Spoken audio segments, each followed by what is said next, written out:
Well, I became a doctor because I basically was a science nerd, except that I really enjoyed being with people and liked people.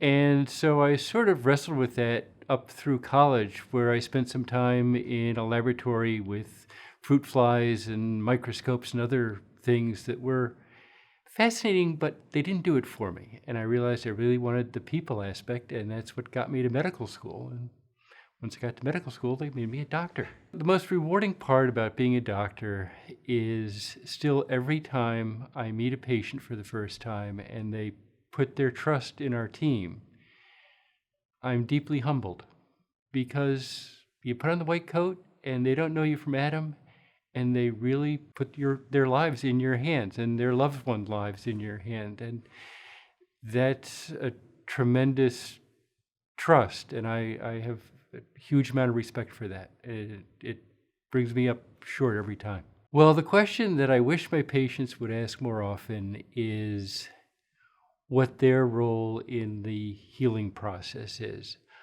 We do wound care, and wound care is a process, and they'll be with us for an hour a week, typically, as we're going through this. But for the other 167 hours of the week, they're not with us. And wound care isn't something we do.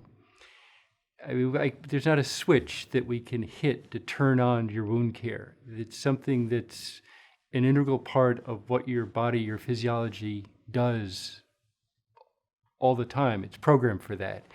And so the question is, what do they need to be doing to facilitate the wound care? Things like diet, things like exercise, things like not smoking, taking care of their diabetes, all that sort of thing for the time when they're not with us, because we don't make the wounds heal, we let them heal. We try to figure out why they're not healing, what we can do to correct the problem or the obstruction or the difficulty. But then the healing process is an ongoing process that happens continuously, whether they're in our office or not. And it's what do they need to do to facilitate that process and keep it going and keep the momentum going once we get some momentum. The one thing my patients may not know about me is when I get home, I'm chief cook and bottle washer. I do all the grocery shopping, I do 90% of the cooking, and I wash up all the dishes too.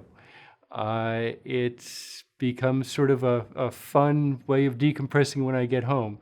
It's great satisfaction for me to be able to put nothing fancy, just mostly comfort food, dinner on the table, and enjoy it with the family, and that's sort of my happy place. I'm Dr. Jim Alexander. My mission at Jefferson is to improve lives.